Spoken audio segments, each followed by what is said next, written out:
Hey guys, welcome to மணி அடிச்சா சோறு.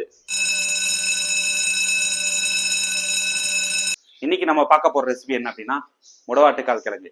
இந்த முடவாட்டுக்கால் கிழங்கு பார்த்தீங்கன்னா நிறைய நோய்களுக்கான மருந்துன்னு சொல்றாங்க. சுகரு, மூட்டு வலி, பிபி, இன்னும் கோல்டு இருக்கும்போது நம்ம எப்படி ஒரு ஆட்டுக்கால் சூப் வச்சோ ஒரு மார்கண்ட சூப் வச்சு குடிக்கிறோம், சிக்கன் சூப்பு, அந்த மாதிரி இந்த முடவாட்டுக்கால் கிழங்கு சூப் வச்சு குடிச்சிங்கன்னா மூட்டு வலி இருக்கவங்களுக்கு, எஸ்பெஷலி வயசானவங்களுக்கோ இந்த சுகர் பேஷண்ட்டுக்கெல்லாம் ரொம்ப ரொம்ப ரொம்ப நல்லதுன்னு சொல்றாங்க. இந்த முடவாட்டுக்கால் கிழங்கு அப்படி ஒரு கிழங்கு இருக்குன்றது நிறைய பேருக்கு இன்னும் தெரியாம இருக்கு. அப்படியே தெரிஞ்சாலும் இது எப்படி செய்யணும், ஏன்னா இது பார்க்க பார்த்தீங்கன்னா ஒரு தோல் மாதிரி இருக்கும். இந்த பாருங்க, இந்த மாதிரி ஃபுல்லா ஒரு ஆட்டுக்கால் எப்படி இருக்கும் அதே மாதிரி தான் இருக்கும். இந்த மேல இருக்க தோலை ஸ்கின்னை பீல் பண்ணிட்டு நீங்க இதை சின்ன சின்ன பீஸா கட் பண்ணி ஒரு சில ஐட்டம் மசாலாலாம் போட்டு அரைச்சி செய்யணும். இந்த ரெசிபி எப்படி ஈஸியா செய்யலாம் அப்படின்னு இன்னைக்கு பார்க்கலாம் வாங்க. இப்ப பாத்தீங்கன்னா இந்த முடவாட்டுக்கால் கிழங்கு இருக்குல்ல, மேல இந்த தோலை இப்படி நீங்க சீவினீங்கன்னா இந்த மாதிரி கிழங்கு தெரிய ஆரம்பிக்கும். இந்த மாதிரி மேல இருக்க ஸ்கின் எல்லாம் பீல் பண்ணி எடுத்துட்டு நீங்க சின்ன சின்ன பீஸா கட் பண்ணிடணும். இதை ஃபுல்லா கட் பண்ணி ரெடி பண்ணிட்டு அதுக்கப்புறம் என்னென்ன ஆட் பண்ணணும் அரைக்கிறதுக்கு எல்லாம் பார்க்கலாம் வாங்க. இப்ப பாருங்க, முடவாட்டுக்கால் கிழங்கு கிளீன் பண்ணி சின்ன சின்ன துண்டா கட் பண்ணி வச்சிருக்கேன். இதை ஒரு மிக்சி பவுல்ல சேர்த்துக்கிறோம். இந்த மிக்சி ஜார்ல சேர்த்த உடனே ஒரு தக்காளி, ஒரு வெங்காயம், ஒரு சின்ன பல் பூண்டு, ஒரு 10 பல் பூண்டு, சாரி அதுக்கு முன்னாடி போட்டது இஞ்சி, ஒரு 10 பல் பூண்டு, ஒரு ஸ்பூன் சீரகம், ஒரே ஒரு பச்சை மிளகாய், ஒரு ஸ்பூன் மிளகு, கூட கொஞ்சோண்டு கருவேப்பிலை, இது எல்லாத்தையும் போட்டு நல்லா ஃபைனா ஒரு பேஸ்டா அரைச்சி எடுக்கணும். இதை அரைச்சி எடுத்துட்டு வந்துட்டு பார்க்கலாம் வாங்க. இப்ப பாத்தீங்கன்னா நல்லா அரைச்சாச்சு. இதை அரைச்ச உடனே நல்லா அரைச்சிட்டு ஒரு பேன்ல சேர்த்துக்கிறேன். இது கூடவே ஒரு 2 லிட்டர் 2ல இருந்து 2.5 லிட்டர் தண்ணி ஆட் பண்ணிக்கணும்.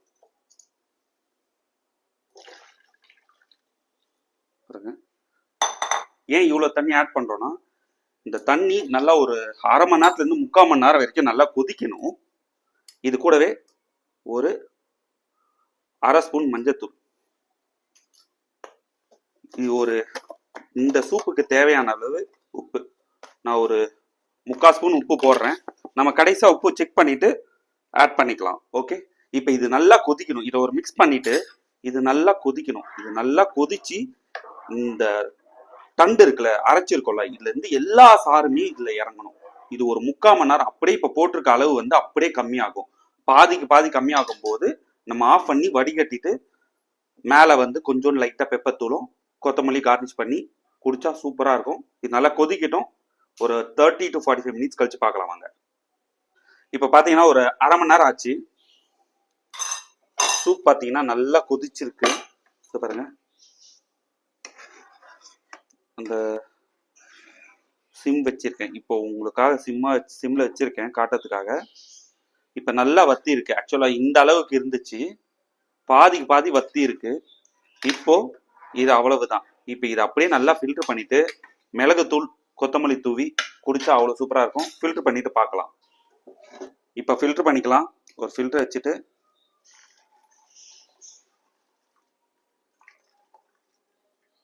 ஏன் அப்படின்னா, நம்ம ஏன் ஃபில்டர் பண்றோம்னா, இது ஃபில்டர் பண்ணாம வச்சோம்னா இந்த திப்பி இருக்கிறதுனால நம்ம குடிக்கிறதுக்கு ரொம்ப ஒரு மாதிரி இருக்கும். இதை நல்லா ஃபில்டர் பண்ணி எடுத்துட்டோம் அப்படின்னா, ஏன்னா இது ஆல்ரெடி நல்லா ஒரு அரை மணி நேரம் கொதிச்சிருக்கு, அதனால இதுல இருந்து எல்லா ஜூஸுமே இதுல இறங்கிட்டு இருக்கும். ஸோ அதனால பிரச்சனையே கிடையாது. இது நீங்க நல்லா இதுல இருந்து நல்லா சாறை எடுத்துட்டு நீங்க அப்படியே இதுல கொத்தமல்லி தூவி பெப்பர் தூவி அப்படியே குடிக்க வேண்டியதுதான். இதுக்கப்புறம் உப்பு மட்டும் செக் பண்ணிக்கலாம் நம்ம. இப்போ பாருங்க, இப்போ சால்ட் டேஸ்ட் பண்ணிடலாம்.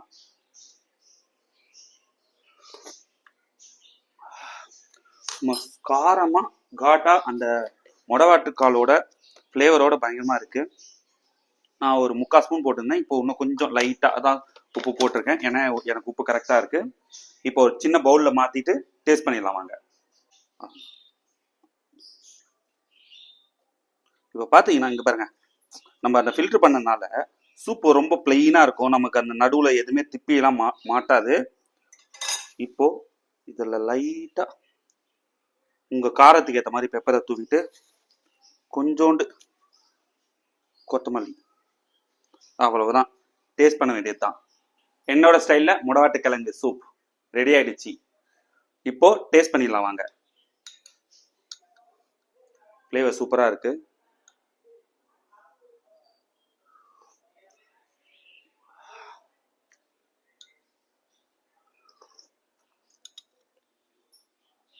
அருமையான சூப். இது கூட மட்டும் கொஞ்சம் மேலே கார்ன்ஃப்ளெக்ஸ்லாம் போட்டு குடிச்சா சூப்பராக இருக்கும். பட் இது என்னன்னா, இது மூலிகை தான். இந்த முடவாட்டு கிழங்குன்றது மூலிகை தான். அதில் வேணும்னா உங்களுக்கு ஃப்ளேவருக்காக நம்ம அப்படி சூப்பை குடிச்சு பழகிறதுனால அது சொல்கிறேன். பட் டேஸ்ட் ரொம்ப சூப்பராக இருக்கு. இது கொல்லிமலை அந்த பக்கம்லாம் போய் இந்த சூப் அங்கே நேச்சுரலாக குடிச்சவங்களுக்கு தெரியும். இதில் வந்து அந்த ஒரு காரம் இருக்கும் பயங்கரமாக. அந்த கிழங்கோட ஒரு கசப்பு ஃப்ளேவரும் காரம் ஃப்ளேவரும் இருக்கும். டைரெக்டாக அரைச்சி போட்டு இந்த மாதிரி நல்லா கொதிச்சாதான் வரும். இதை ஃபில்டர் பண்ணி குடிக்கும்போது எந்த திப்பியுமே இல்லாமல் ரொம்ப சூப்பராக இருக்குது. இது ஒன்றும் இல்லை, வீட்டில் வயசானவங்க இருக்கும்போது வாரத்துக்கு 2 நாள் அப்படி குடிச்சிட்டே வந்தாங்கன்னா அவங்களுக்கு மூட்டு வலி இருக்காது. சுகர் பேஷண்ட்டுக்கு ஆட்டோமேட்டிக்காக சுகர் கண்ட்ரோலில் வரும். ப்ளஸ் பிபி ப்ரெஷர் இருக்கவங்களுக்கு நார்மல் ஆகும். இது ரொம்ப நல்லது. நீங்களும் ட்ரை பண்ணி பாருங்கள். மறக்காமல் வீட்டில் வயசானவங்க இருந்தால் அம்மாங்களுக்கு வயசானவங்களுக்கு கண்டிப்பாக இதை வாங்கி செஞ்சு கொடுங்க. அவங்களும் டேஸ்ட் பண்ணிவிட்டு நல்லா ஆரோக்கியமாக இருக்கட்டும். இதே மாதிரி இன்னொரு ரெசிபியோட கூடிய சீக்கிரம் பார்ப்போம். இந்த வீடியோ உங்களுக்கு பிடிச்சிருந்தா லைக் பண்ணுங்க, கமெண்ட் பண்ணுங்க, உங்க ஃப்ரெண்ட்ஸுக்கு ஷேர் பண்ணுங்க. அண்ட் மறக்காம மணி அடிச்சா சோறு சேனலை சப்ஸ்கிரைப் பண்ணுங்க. இன்னொரு வீடியோவில் பார்க்கலாம். Bye bye guys.